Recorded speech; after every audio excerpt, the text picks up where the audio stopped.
এই ওখ যিটো দলং, এই দলংখনতে আচলতে 11 দিন ধৰি এনেধৰণে আচলতে পানীৰ মাজৰ পৰা উঠি আহি এনেধৰণে ইয়াত আছে। 11 দিন হ'ল, কিন্তু এই 11 দিনৰ পিছতো আজিলৈকে কিন্তু পানী শুকোৱা নাই।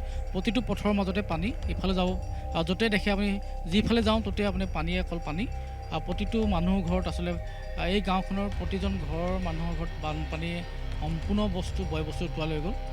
আজি ভোগদৈ নদীৰ মাথাউৰি ছিগাৰ পিছতেই আচলতে প্ৰবল ইয়াত বানপানীয়ে আচলতে সৃষ্টি কৰি তাৰপিছতে যথেষ্ট অঞ্চল, বৃহত্তৰ অঞ্চল আচলতে পানীৰ তলত ডুব গ'ল। আৰু বৰ্তমান 11 দিনৰ পিছতো কিন্তু পানী জমা হৈ আছে, পানী আবদ্ধ হৈ আছে, প্ৰতি ঘৰৰ মানুহৰ ইতিমধ্যে পানীৰ তলত ডুব গৈ আছে। মই সমগ্ৰ দৃশ্য দেখাই আছোঁ। এনেদৰে আচলতে পশুধন এই অঞ্চলটোৰ এখন দলং, ওখ দলং, এই ওখ দলঙতে আচলতে তেওঁলোকে বান্ধি থৈছে। এই 11 দিন ধৰি আচলতে যি পাৰিছে তেওঁলোকে তাতে কেইটামান খেৰ দি মুখৰ আগত আচলতে তেওঁলোকে ৰাখিছে, কিন্তু খাদ্যৰ অভাৱত এনেকৈ আছিলে। কাৰণ যিসমূহ খেৰ আছিলে, খেৰবোৰ আছিলে সম্পূৰ্ণভাৱে উটি গ'ল, সম্পূৰ্ণ বানে টচ নচ কৰি পেলালে। আৰু এইসকল আচলতে বানাক্ৰান্ত এই ওখ যিটো দলং, এই দলংখনতে আচলতে 11 দিন ধৰি এনেধৰণে আচলতে পানীৰ মাজৰ পৰা উঠি আহি এনেধৰণে ইয়াত আছে।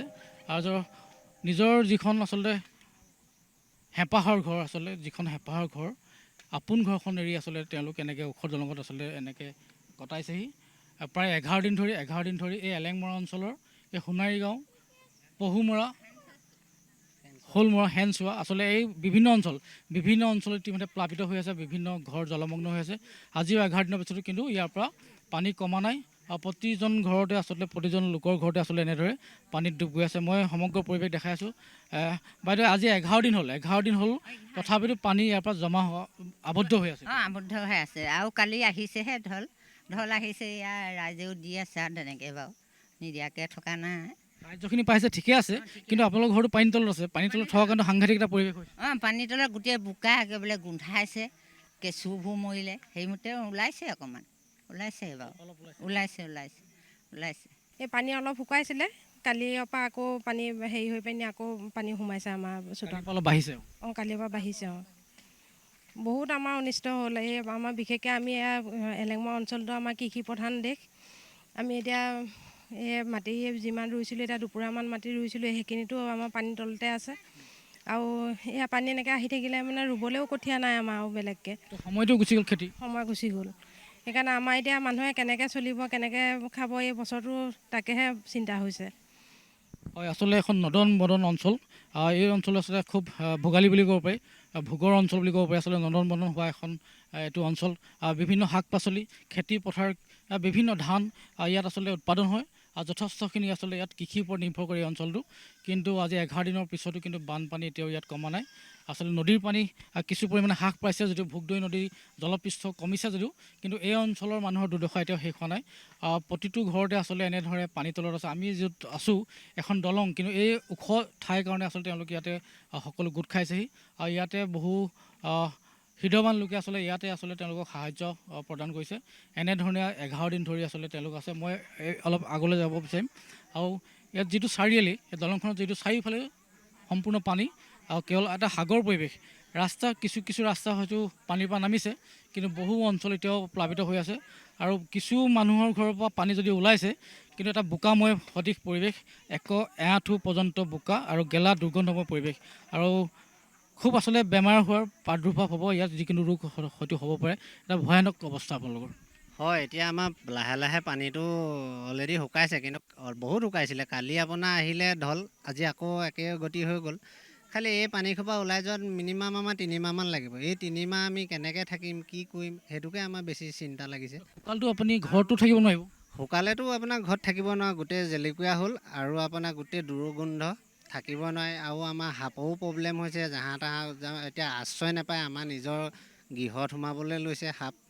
কিন্তু আৰু গোন্ধ মানে নক'ব আৰু, মানুহ তাৰমানে থাকিব পৰা অৱস্থাত নাই। তাকে আমি কি কৰোঁ, আৰু চৰকাৰেতো কি পদক্ষেপ লয় আৰু সেইটো চৰকাৰৰ কথা। কিন্তু NGO ফালৰ পৰা আমাক কিন্তু বহুত সহায় কৰিছে। আমি কিন্তু নথৈ আনন্দ হৈছোঁ NGO ফালৰ পৰা। কিন্তু আমি পৰ্যাপ্তক্ৰমে যিমান পাবলগীয়া হৈছে NGO সকলে দিছে, কিন্তু আমাৰ চৰকাৰৰ ফালৰ পৰা কি দিছে কি নাই দিয়া কিন্তু এতিয়ালৈকে আমি গম নাপাওঁ। কিন্তু এইটো যেন চৰকাৰে দিছে আমি নাজানো দেই। ধন্যবাদ জনাইছোঁ। আচলতে আৰু কি আচলতে ব্যক্তি আছে, পানীটো আচলতে কিয় ইয়াৰ পৰা কিয় শুকাই যোৱা নাই, বা ইমান জমা কিয়? 3-4 মাহ পানীটো লাগিব ইয়াৰ পৰা আবদ্ধ পানীটো ওলাই যাবলৈ। এতিয়া ঢলটো আহি আছে যে শুকাইছিলে, ৰাস্তা শুকাইছিলে, পদূলিও শুকাইছিলে, এইডোখৰো গোটেই শুকাইছিলে, একদম শিল বালি ওলাইছিলে। কালি ঢল আহি আকৌ এখন বুই আকৌ যদি আজিও ঢল আহে, কাইলৈও যদি ঢল আহে, আপুনিতো ইয়াত থাকিব পৰা অৱস্থা নহয়। নহ'ব দেই বোপাইহঁত।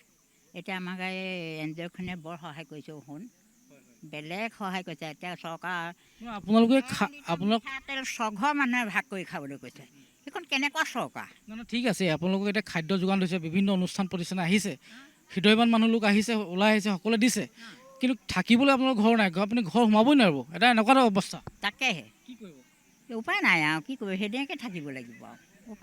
নিশ্চয় আৰু এনেধৰণে আজি মই পৰিৱেশ দেখাইছোঁ। আমি ওখ জেগাত আছোঁ, এজন ককা আছে, মই আপোনাৰ ওচৰলৈ যাম। এতিয়া কৃষি পথাৰৰ সময় আচলতে, এতিয়া শাওণ মাহ প্ৰায় শেষেই হ'ব হ'ল। কৃষি কৰাৰ যিটো সময়, সেই সময়টো নাইকিয়া হ'ব। আপুনি কেনেকৈ খেতি কৰিব? কি হ'ব ইয়াত? এতিয়া কি হ'ব, এতিয়া আপোনাৰ এইটো 5 ঠাইত ভোগদৈ মেঠাৰি ছিগিছে। এতেকেলে সেই 4-5 ভাগ মেঠাৰি ছিগিলে এই এলেংমৰা জেগাত আপোনাৰ একঁকাল এবুকু পথাৰত, ঘৰত, আপোনাৰ বাৰীয়ে ঘৰে গোটেই যি বস্তু আছিলে চব তল গ'ল। এতিয়া পানী অলপ শুকাইছে, আৰু আমাৰ যিবিলাক সংসদসকলৰ যুৱক যুৱতী আপোনাৰ সকলোতে একত্ৰিত হৈ পেলানি ৰাইজক শোধন পোষণ কৰি আমাক বহুত শুভেচ্ছা জনাইছে।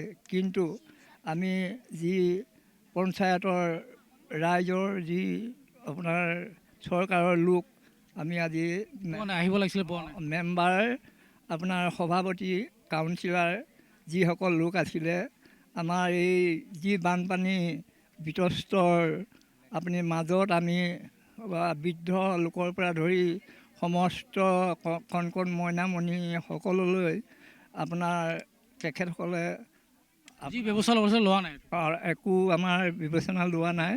এই বাহিৰৰ লোকসকলে আমাক শোধন পোষণ কৰি আছে। নিশ্চয়, আচলতে প্ৰশাসনে যি ব্যৱস্থা ল'ব লাগে তেওঁলোকে লোৱা নাই।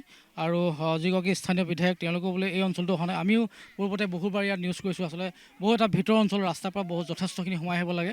আৰু আজি কিছুদিনৰ বা দুদিনৰ আগতে আচলতে কিছুমান জেগাত ৰাস্তাত অলপ পানী শুকাইছে, আৰু বহু মানুহ আচলতে পানীৰ কাৰণে, নাও নথকাৰ কাৰণে আচলতে এই অঞ্চলটো সোমাব নোৱাৰিলে। আৰু বহুত মানুহে তেতিয়া সাহায্যৰ পৰা আচলতে সাহায্য যিখিনি লৈ আহিছিলে, তথাপিতো সাহায্যটো এওঁলোকে লাভ কৰিব নোৱাৰিলে। পৰ্যাপ্ত পৰিমাণে চৰকাৰে যদি সাহায্য দিয়া নাই, বেলেগ অনুষ্ঠান প্ৰতিষ্ঠান দি আছে, আপোনালোক খাবলৈও পাই আছে, 3 মাহ 4 মাহ আপুনি খাব পাৰিব, কিন্তু তাৰপিছত ইয়াত খেতিৰ সময়, আপোনালোকে খেতি পথাৰ কৰি আছিলে, এই খেতিয়ে নাইকিয়া হ'ল, কি কৰিব তাৰপিছত? এতিয়া খেতি মানে কি, আমাৰ খেতি বুলি পেলাই একেবাৰে কিমান বছৰলৈ নাই, সেইটো আমি মানে ভাবিব নোৱাৰোঁ। মানে এনেকুৱা ভয়ংকৰ পানী হৈ গ'ল, মানে আমি এনেকুৱা পানী দেখাও নাই আগতো।